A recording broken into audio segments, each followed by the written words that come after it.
ये कार्यक्रम सत्य घटनाओं से प्रेरित है। जिनके साथ ये घटनाएं घटी उसकी वास्तविकता उन्हीं तक सीमित है। भूत प्रेतों और असामान्य विषयों के होने पर चैनल कोई दावा नहीं करता और न ही प्रोत्साहन करता है। हमेशा कहा जाता है कि किसी भी नई जगह पे जाओ तो साफ मन से ऊपर वाले को याद करके जाओ। पल्लवी ने भी नई जगह नई नौकरी ज्वाइन की थी और आज उसका तीसरा दिन था इस ऑफिस में। तीसरे ही दिन काम काफी सारा आया और उसने सोच लिया कि आज ही पूरा काम खत्म करके ही जाऊंगी। इसलिए वो देर रात तक ऑफिस में रुकी और अपना डिनर बाहर से मंगवा लिया। खाना खाकर उसने रिसेप्शन पे चाय मंगवाने के लिए फोन किया। पल्लवी ने कहा कि एक चाय दे जाना। उधर से आवाज आई, जी मैम। और उसके बाद पल्लवी अपने काम में लग गई। थोड़ी देर बाद दरवाजे की आवाज आई। पल्लवी बोली, यहीं टेबल पे दे दीजिए ना चाय। करीबन 2 मिनट के बाद भी चाय जब टेबल पे नहीं पहुंची और दरवाजे की आवाज एक बार फिर से आई, अरे चाय यहीं दे दो ना यार, क्या बार बार अंदर बाहर कर रहे हो। पल्लवी ने पलट कर देखा तो वहां कोई भी नहीं था। वो उठी और इधर उधर उसने देखना शुरू किया कि आखिरकार चाय कहां रखी है, लेकिन उसे चाय कहीं भी नहीं दिखी। पल्लवी दूसरे केबिन में घुसी, वहां भी कोई नहीं था। लेकिन जैसे ही केबिन के दूसरे कॉर्नर में गई तो एसी डक्ट से बहुत ही ठंडी हवा आ रही थी। पल्लवी वहां से निकली और अपने डेस्क पे जा बैठी कि तभी फिर से पल्लवी से और बर्दाश्त नहीं हुआ। वो झल्ला के बाहर रिसेप्शन पे पहुंची और चिल्लाते हुए कहने लगी, अरे यार क्या लगा रखा है, कब से कह रही हूं कि चाय टेबल पे दे दो, अंदर बाहर अंदर बाहर अंदर बाहर किए जा रहे हो। पल्लवी की बातें सुनकर सिक्योरिटी बोला, मैडम अगली बार आप इंटरकॉम पे फोन कर लीजिएगा, अंदर से सीधी आपकी आवाज बाहर नहीं आती है। पल्लवी ने गुस्से से कहा, मुझे क्या बेवकूफ समझ रखा है, अभी 15 मिनट पहले इंटरकॉम पे ही तो बोला था। यह सुनकर सिक्योरिटी ने कहा, पर मैडम मैं तो आधे घंटे पहले खाना खाने गया था, अभी बस 2 मिनट पहले ही आया हूं। इन दोनों के बीच ये बातचीत चल ही रही थी कि तभी हाउसकीपिंग वाला चंद्रशेखर वहां आया और सिक्योरिटी को अपनी आंखों से इशारा करते हुए पल्लवी से कहा, मैडम इनको टेबल छोड़ना अलाउड नहीं है सिवाय खाना खाने जाने के लिए। आज आपका तीसरा दिन है और आप इतनी देर तक रुकी हैं, आप थक गई हैं, बेहतर होगा कि आप घर चली जाएं, क्योंकि यहां रात के बाद शहर के रास्ते सेफ नहीं है। पल्लवी उनकी आंखों के इशारे देख के समझ गई थी, नई जगह नए लोगों के बीच सही बात मान लेनी चाहिए, और वो अपने घर के लिए निकल पड़ी। लिफ्ट जैसे ही ग्राउंड फ्लोर पे पहुंची तो आवाज आई, 6th floor। पल्लवी ने नया ऑफिस ज्वाइन किया था। वहां तीसरे ही दिन काम करते करते उसे काफी देर हो गई। उसने रिसेप्शन पे फोन करके चाय मंगवाई। चाय जब काफी देर तक नहीं आई, लेकिन दरवाजा 2 या 3 बार खुला तो वो सिक्योरिटी पे जाके चीखी चिल्लाई तो हाउसकीपिंग वाले चंद्रशेखर ने कहा, मैडम आप घर जाइए, यहां रात के बाद शहर के रास्ते सेफ नहीं है।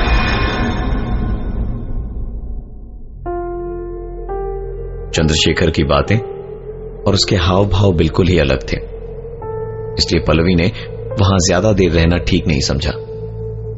वो तुरंत वहां से घर के लिए निकल गई। लिफ्ट जब ग्राउंड फ्लोर पे पहुंची तो आवाज आई, 6th floor। उसने सोचा कि लिफ्ट में खराबियां तो कॉमन बात है आजकल, और अपने घर की ओर चली गई।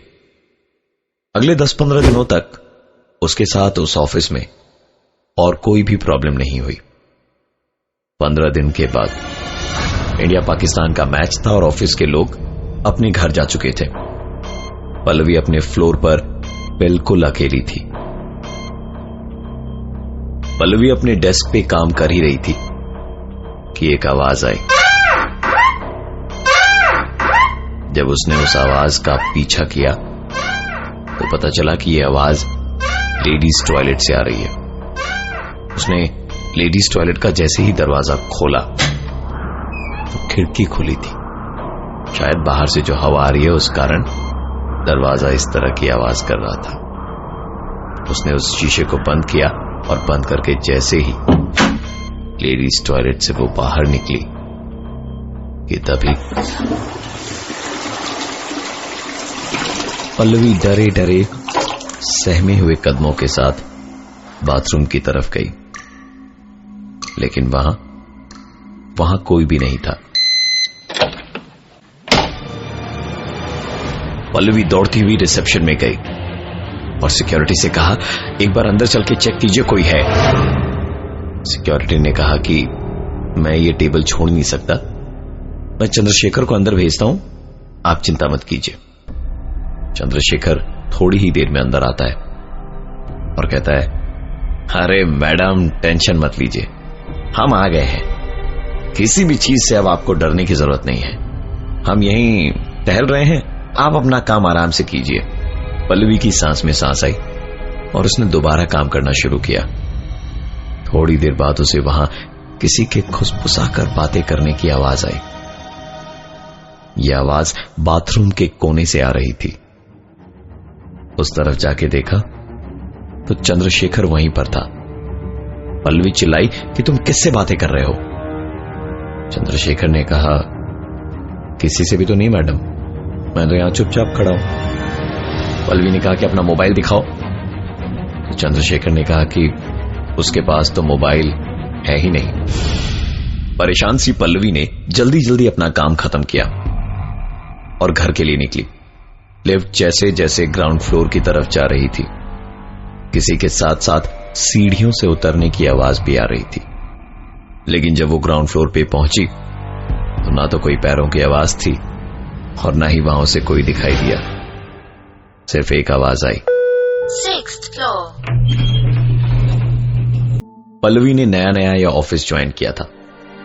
दिन के उजाले में उसने कुछ भी महसूस नहीं किया, लेकिन जब जब अकेली रात को पल्लवी यहां काम कर रही थी, कभी बाथरूम से फ्लश की आवाज आती तो कभी हाउसकीपिंग स्टाफ चंद्रशेखर की किसी से बातचीत करने की आवाज।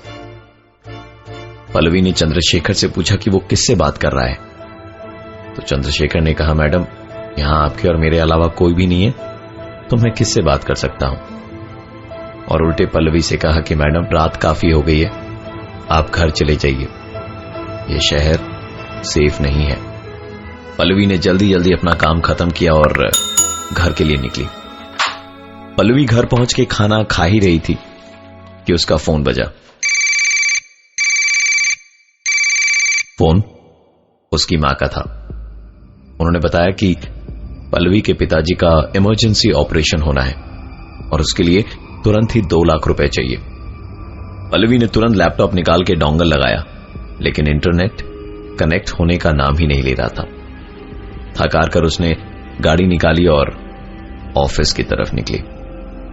ऑफिस पहुंच के उसने देखा कि रिसेप्शन पे कोई नहीं था। उसने सिक्योरिटी को आवाज लगाई तो वो भागा भागा ऊपर के फ्लोर से नीचे आया। पल्लवी बुरी तरह चीखने लगी और कहा, अगर तुम्हें जाना अलाउड नहीं है तो अब कैसे चले गए? सिक्योरिटी घबरा के बोला, मैडम मैं तो खाना खाने गया था, आप अंदर जाइए, मैं चंद्रशेखर को भेजता हूं। पल्लवी अंदर गई और इंटरनेट पे पैसे ट्रांसफर कर ही रही थी कि अचानक एक आवाज आई। यह आवाज बाथरूम के अंदर से आ रही थी। दबे कदमों के साथ पल्लवी जब बाथरूम के पास गई और दरवाजा खोला तो देखा वहां चंद्रशेखर खड़ा था। ये देख पल्लवी की सांसों में सांस आई। उसने चंद्रशेखर को चाय लाने के लिए बोला और दोबारा अपने काम में लग गई कि ठीक तभी यह आवाज प्रिंटर के पास से आ रही थी। पल्लवी जब प्रिंटर के पास गई तो उसने देखा प्रिंटर से ब्लैंक प्रिंट्स निकल रहे थे। चंद्रशेखर के अंदर घुसते ही प्रिंटर अचानक बीच में रुक गया। चंद्रशेखर ने चाय रखी और जैसे ही उसने दरवाजे से बाहर कदम रखा, प्रिंटर में अटका हुआ कागज पूरी तरह से बाहर निकल गया।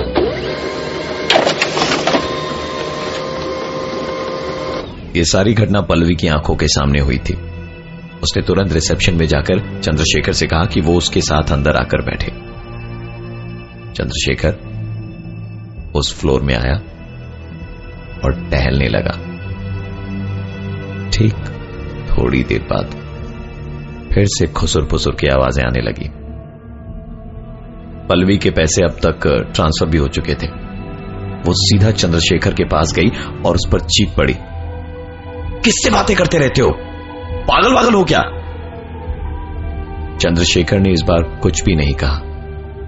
सर झुका के उसने पूरी बात सुनी और सिर्फ एक ही बात कही, मैडम रात हो गई है, रास्ते यहां सेफ नहीं है, आप घर चले जाइए। पल्लवी ने नया ऑफिस ज्वाइन किया था। वहां तीसरे ही दिन रात को देर तक उसे रुकना पड़ा और काम करते करते उसने चाय मंगवाई थी। चाय काफी देर तक नहीं आई, लेकिन उसके फ्लोर का दरवाजा 2 या 3 बार खुला। अचानक बाथरूम के अंदर से फ्लश की आवाजें आई। प्रिंटर से प्रिंट निकलने लगे। इन सारी घटनाओं के बाद जब उसने चंद्रशेखर यानी कि वहां के हाउसकीपिंग स्टाफ को अपने साथ अंदर बैठने को कहा, तो चंद्रशेखर वहां आया तो जरूर, लेकिन इधर उधर टहलने लगा और थोड़ी ही देर में उसकी किसी से बातें करने की आवाज आई। पल्लवी ने जब उससे बार बार पूछा तो वो सीधा नकार गया और कहने लगा कि वो किसी से बात नहीं कर रहा था। पल्लवी ने अगले ही दिन एडमिन डिपार्टमेंट से सीसीटीवी फुटेज मंगवाई, जिसे देखने पर सारी सच्चाई उसके सामने थी। पल्लवी ने सबके वहां से निकलने का इंतजार किया और सबके निकलने के बाद चंद्रशेखर को बुलाकर सीसीटीवी फुटेज दिखाई और उससे पूछा कि अब सच बता दो, नहीं तो तुम्हारी नौकरी चली जाएगी। चंद्रशेखर मुस्कुराया और बोला कि मैडम, मैं यहां 20 साल से नौकरी कर रहा हूं और बड़े मालिक के साथ उसके भी 10 साल पहले से। नौकरी तो मेरी जाने से रही, लेकिन जब सच्चाई आपके सामने है तो आपको बता दूं कि आखिरकार ये है क्या। पल्लवी चंद्रशेखर की बातों को बड़े गौर से सुन रही थी, इसलिए उसने तुरंत पूछा, बड़े मालिक? यहां तो एक ही चेयरमैन है। सुनकर चंद्रशेखर ने कहा, यह कंपनी 2 पार्टनर्स ने शुरू की थी और दोनों कॉलेज के दोस्त थे। बिजनेस जब बहुत अच्छा चलने लगा, एक दिन मेरे मालिक और इनमें पैसों को लेकर बहुत झगड़ा हुआ। मेरे मालिक को दूसरे मालिक ने पैसों के लिए जान से मारने की धमकी दे डाली थी।